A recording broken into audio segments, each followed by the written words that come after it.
Alright, it's the ride to work.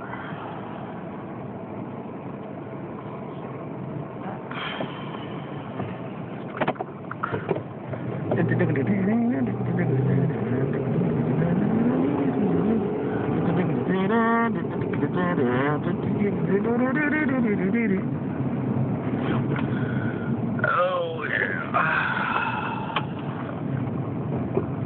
As everything's become just this grotesque cartoon. You know? Too many video games makes Jack a sloth.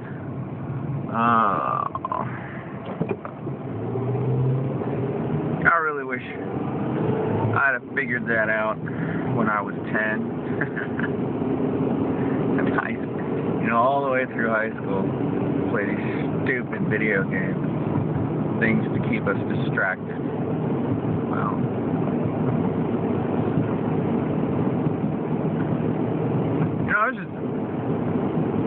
I was a really small kid in the 80s. Oddly enough, I have a long memory. I remember all the financial crisis of the 80s. I remember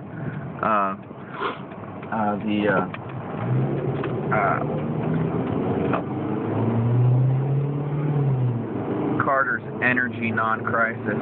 I remember that stuff. I remember gas lines, and fake shortages, stuff like that. Mr. Put on a Sweater. I was just a little kid, but I remember that stuff. Unlike most people, I have a long memory.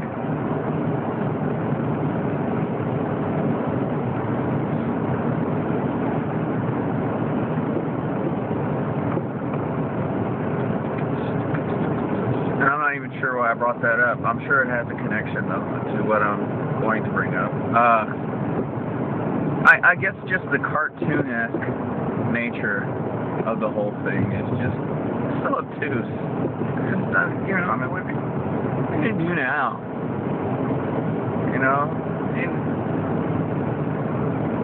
What are you going to buy when your money doesn't spend?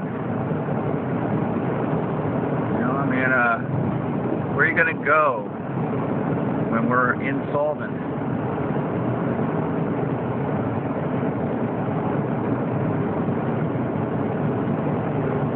That's the way we behaved when we had non-crises. How are we going to behave when we have real crises?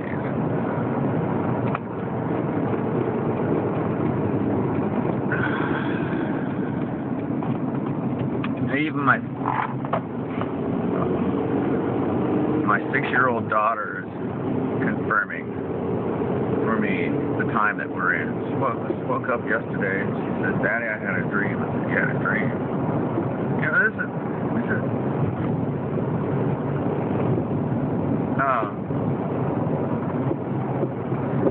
before I jump too far, I do speak openly about the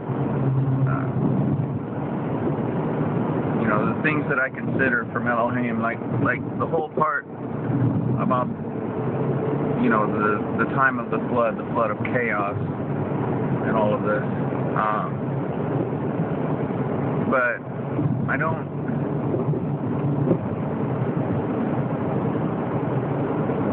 exactly hide things from my children, but I don't exactly go into any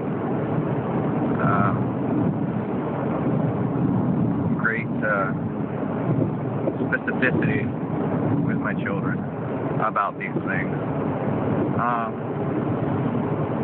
Mainly because I still want them to have some kind of a childhood. I do tell them things, but I don't tell them,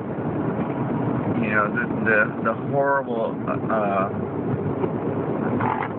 atrociousness of it all. And I am still a parent after all. But my 6-year-old wakes up and she says, "Daddy, I've had a dream." And I say, "Oh yeah, what was your dream?" She said, "We were outside and a flood came and we had to hurry up and go inside the house in order to avoid the flood, or to be safe from the flood. And I was like, wow, that's a really mature dream for a 6-year-old. What? Okay. And I've hid the thing in my heart, but I mean, everybody's feeling this. I mean, even the people who are in Delusionville know that things aren't right. Something's desperately wrong. Even little children know it. They know that they're not living in a time like the rest of history. Oh, dude, seriously. You jump right out in front of me just so you can go 20 miles an hour? You cut me off for this.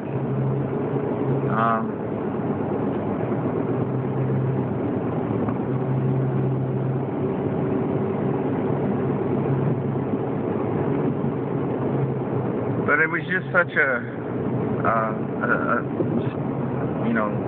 alright, gut check time. It's on.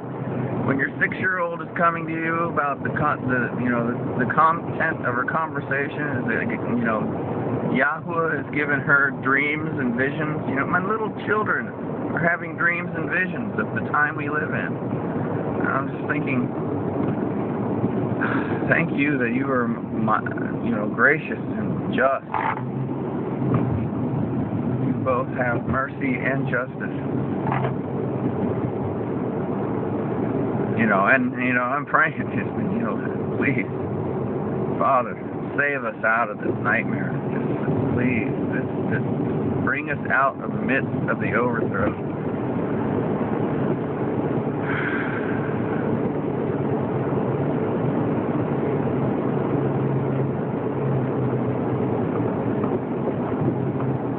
Yeah, I mean, is Anonymous any kind of a real threat? I wonder. I don't know. I do know that it made the hackles stand up on my neck when, on Shabbat and on the first day that Israel, was bombing Syria. There's going to be consequences to that. I mean, this is on. I've been saying for some time now. Nice. And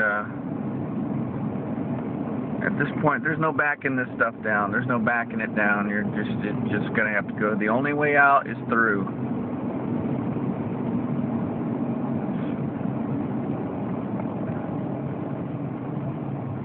So there we go, and that's you. Rule number 1, don't panic. Alright? Maintain a level head. Rule number 2, make sure you surround yourself with people who think like you do, that are trustworthy.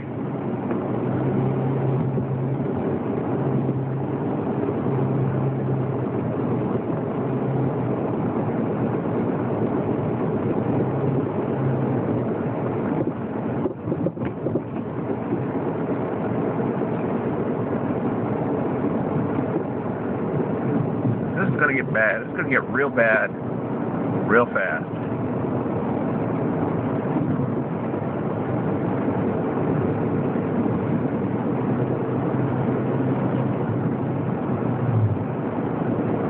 Anyway,